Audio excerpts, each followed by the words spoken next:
Bakit ka bibili ng kondo sa DMCI, particular sa Kalinea, diyan sa Grace Park Monumento? Ito yung mga dahilan. Una, malapit siya sa SM. Walking distance lang. Halos 200 meters mula doon sa kondo. Kalawa, malapit siya LRT Monumento.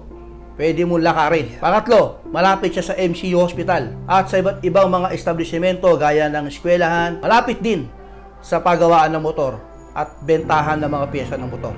Kasi along 10th Avenue lang yun. So, nandoon yung mga bilihan ng mga parts ng motor, ng mga ibang pyesa ng mga sasakyan. Doon lang mismo.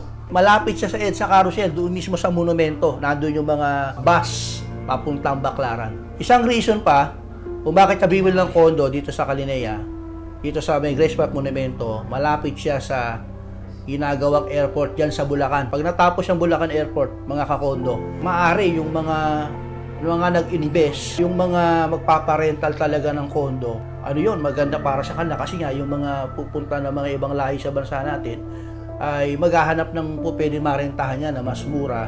So, sakto itong project na tinatayo dito sa Grace Park Monumento. At ang isa pa sa maganda rin, kung bakit maraming bumibili ng ating condo unit dito sa Monumento, accessible sa lahat ng lugar, papunta halimbawa sa North, papunta sa South, malapit ka lang sa NLEX, malapit ka sa SLEX, napakadali, napaka-accessible. Madali ka makakapunta kasi malapit ka lang dun sa Skyway.